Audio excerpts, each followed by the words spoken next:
বিএনপির অনেক গুণ, 10 মাসে 200-এর অধিক খুন, চাঁদা ওঠায় পল্টনে, ভাগ যায় লন্ডনে।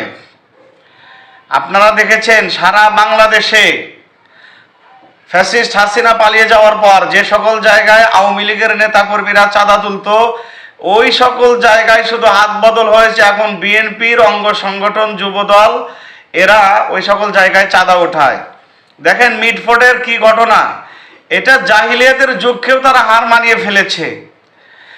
একই দলের কর্মী শুধুমাত্র চাঁদা না দেওয়ার কারণে কিভাবে প্রকাশ্যে দিনে দুপুরে এভাবে মেরে ফেললো, এবং সেই লাশের উপরে তারা আবার নৃত্য করতেছে, লাফালাফি করতেছে।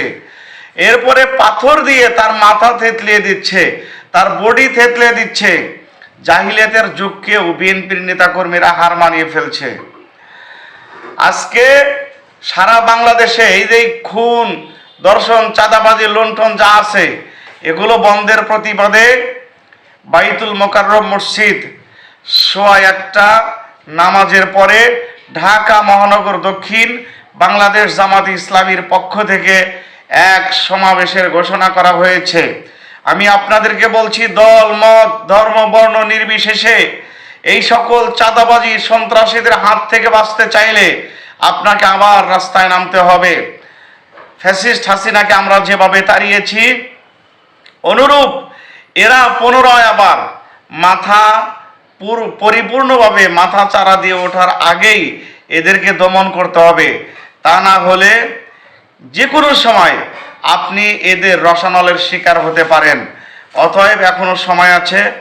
আসুন ন্যায় ও ইনসাফ ভিত্তিক সমাজ প্রতিষ্ঠার লক্ষ্যে বাংলাদেশ জামাতে ইসলামীর আগামী দাঁড়িপাল্লা প্রতীকে ভোট দিয়ে আমরা ন্যায় ইনসাফ ভিত্তিক একটা সমাজ প্রতিষ্ঠা করব ইনশাআল্লাহ।